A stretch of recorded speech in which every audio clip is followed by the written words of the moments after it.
नमस्ते India. I am Riya Verma, civil engineer. तो चलिए आज हम लोग इस वीडियो में जानते हैं कि घर बनने के 1 साल बाद आपके घर पे क्रैक हो जाता है।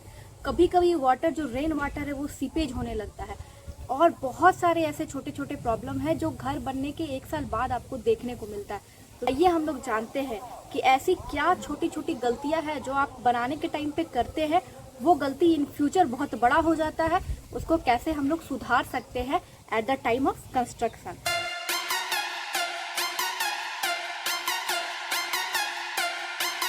तो सबसे पहला पॉइंट जो मेरा है वो है डेप्थ ऑफ फाउंडेशन। जो भी आप घर का फाउंडेशन देते हो उसका डेप्थ बहुत मैटर करता है। ठीक है, जैसे कि आप ग्राउंड फ्लोर बना रहे हो तो उसका डेप्थ क्या होगा, ग्राउंड फ्लोर +1 G+1 बना रहे हो तो डेप्थ क्या होगा, G+2 बना रहे हो तो डेप्थ क्या होगा। तो डेप्थ हर बिल्डिंग के लिए अलग रहता है, तो वो आपको स्ट्रक्चर इंजीनियर से डिज़ाइन करवाना पड़ता है।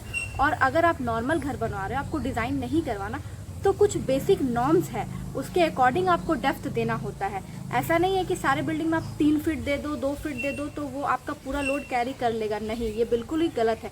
इसी के वजह से आपके बिल्डिंग में क्रैक आ जाता है। क्या होता है, आपका फाउंडेशन 1 साल बाद धीरे धीरे जैसे ही बिल्डिंग पे लोड आता है, आपका फाउंडेशन जो जमीन में सकते रहता है, धंसता है आपका, तो क्या होता है, आपके एक साइड बिल्डिंग में क्रैक डेवलप हो जाता है।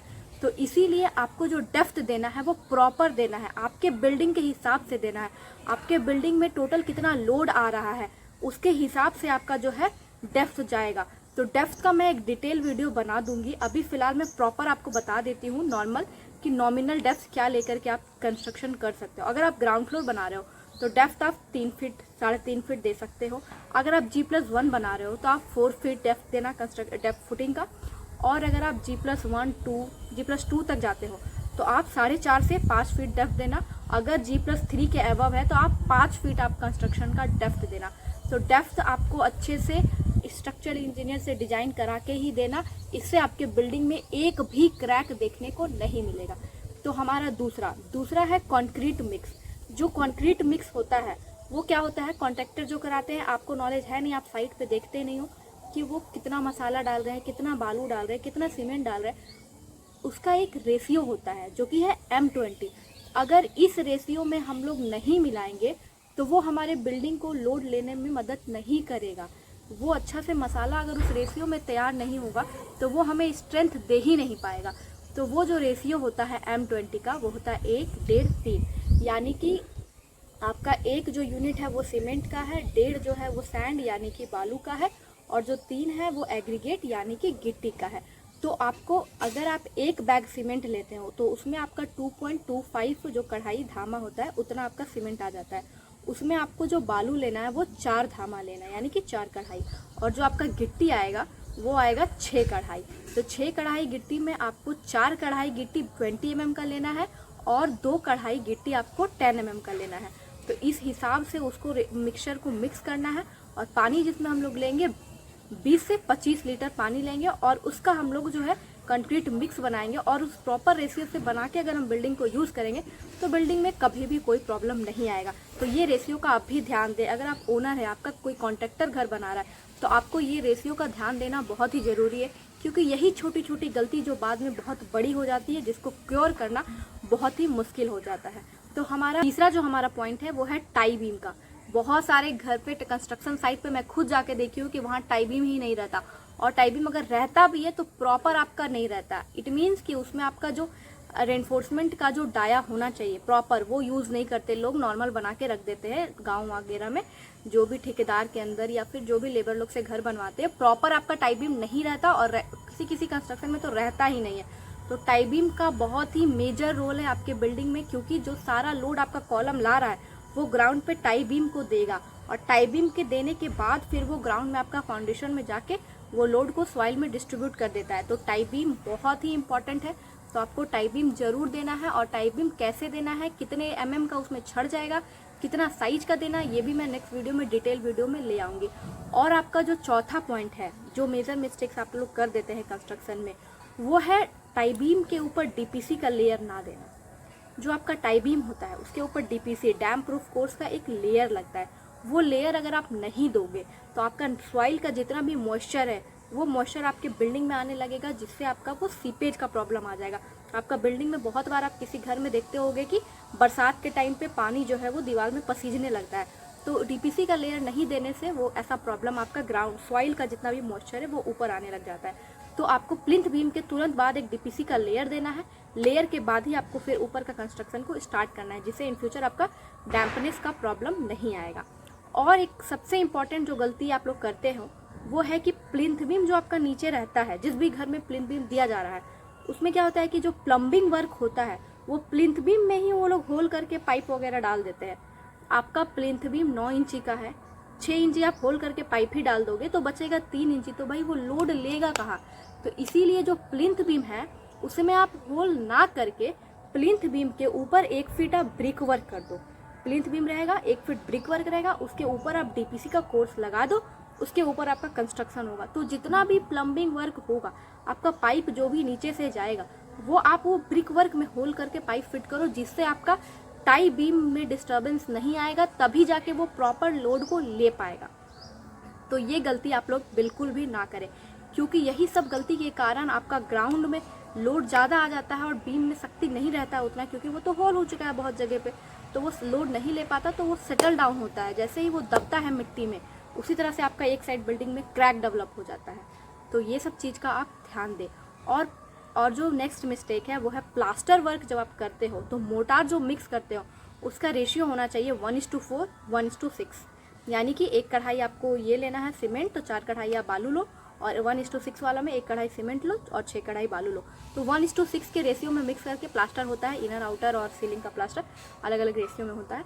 बट कई बार मैं साइट पे देखी हूँ जो ठेकेदार के अंदर बन रहा है या लेबर के अंदर बन रहा है, वो लोग पैसा बचाने के लिए क्या करते हैं, 1:8 का रेशियो में प्लास्टर कर देते हैं, 1:10 में प्लास्टर कर देते हैं, जो कि बहुत ही फ्यूचर में आपका बहुत ही प्रॉब्लम करने वाला है। अरे रेशियो में सीमेंट जितना चाहिए आप उतना दे ही नहीं रहे हो, तो वो कैसा आपका बिल्डिंग को स्ट्रेंथ दे पाएगा, बिल्कुल नहीं दे पाएगा। आप सपोज करो ना, आप किचन में हो, मतलब लेडी हो या फिर जो भी हो, घर में आप दाल बना रहे हो, दाल में जितना नमक चाहिए वो नमक तो आपको देना ही पड़ेगा, तभी तो वो दाल में टेस्ट आएगा। और जितना पानी आपको देना है, जितना दाल देना है, उतना ही आप दोगे, प्रॉपर रेशियो में दोगे, तभी तो वो दाल अच्छा बनेगा ना। तो इसीलिए जो भी मोटार है, प्लास्टर है, उसका रेशियो अगर प्रॉपर हम लोग नहीं देंगे तो वो दाल ऐसा बन जाएगा जिसको खाने लायक नहीं रहेगा। तो इसीलिए ये सब छोटी छोटी गलतियों को आप अभी से ध्यान दें, घर बनाने के टाइम ही ध्यान दें, ताकि बाद में आपको किसी तरह का कोई प्रॉब्लम नहीं आए। क्योंकि घर एक बार बनता है और घर बन जाने के बाद अगर प्रॉब्लम आता है सीपेज का, क्रैक का, तो उसको रिपेयर करना बहुत ही मुश्किल है।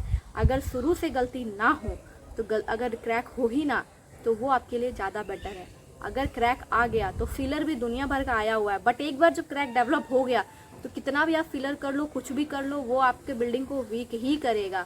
मतलब वो टेम्पररी है, आपका कुछ टाइम के लिए क्रैक में फील कर देने से ठीक हो जाता है, बट आपका जो सेटल डाउन होगा तो वो क्रैक तो और बढ़ेगा ही ना। तो वो प्रॉब्लम को क्योर करना बहुत ही मुश्किल है, यानी कि इम्पॉसिबल भी बोल सकते हैं आप, और बहुत कॉस्ट भी आपका चला जाएगा अगर आप उसको अच्छे से क्योर कराओगे। तो कॉलम में आप ग्रूविंग कर देते हो, जो भी आपका जो फ्रेम लगता है, डोर फ्रेम, तो दरवाजा के साइड जो कॉलम पड़ता है तो उसमें आप क्या करते हो, डोर फिक्स करने के लिए इतना ग्रूव कर देते, इतना गड्ढा कर देते हो, तब जाके आपका डोर जो है उसको आप फिक्स करते हो। तो इससे क्या होता है, 9 इंच का तो आपका कॉलम ही है, 6 इंच आप उसमें गड्ढा ही कर दोगे जहाँ पे भी डोर फिक्स होगा, तो बचेगा 3 इंच। तो भाई साहब वो लोड लेगा कहाँ।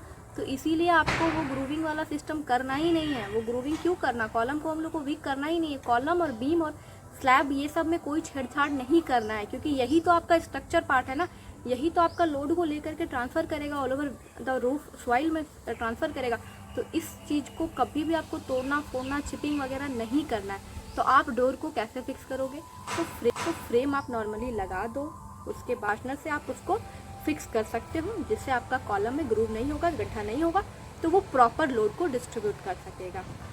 और जो नेक्स्ट मिस्टेक है वो हो जाता है आपका जो स्लैब रहता है ना, कहीं कहीं आप लोग जैसे कि छत ढालते हो, तो छत जो ढलाया उसमें जो झूला बीम, जो बीम जो लटकता है ना, वो बीम स्लैब के जस्ट नीचे जो बीम रहता है, जो आप नीचे से देखोगे तो देखोगे कि स्लैब के नीचे थोड़ा सा लटका हुआ है, तो वो वाला बीम प्रॉपर नहीं देने के कारण भी आपका लोड डिस्ट्रीब्यूशन में प्रॉब्लम आता है। तो वो बीम भी आपको प्रॉपर देना है, और जहाँ जहाँ भी आपका स्लैब के ऊपर आपका जो वॉल क्रिएट होगा, फर्स्ट फ्लोर का रूम किचन सबके लिए जो वॉल बनेगा, उसके जस्ट नीचे आपको बीम देना है, वो भी प्रॉपर डिज़ाइन करवा के देना है। कितना छड़ लगेगा नहीं लगेगा सब एकदम प्रॉपर होना चाहिए, तभी आपका बिल्डिंग में एक भी क्रैक नहीं आएगा, कोई तरह का सीपेज नहीं होगा, किसी तरह का कोई प्रॉब्लम नहीं होगा। अगर आप मेरे कहे गए बातों के अनुसार रेशियो प्रॉपर मेंटेन करते हो और जो फाउंडेशन का डेप्थ, लेंथ, ब्रेथ सारा कुछ अकॉर्डिंग जैसा देना चाहिए वो आप देते हो, तो मैं गारंटी लेती हूँ कि आपके बिल्डिंग में कभी कोई फ्यूचर में दिक्कत नहीं आएगा, एक हेयर क्रैक तक डेवलप नहीं होगा,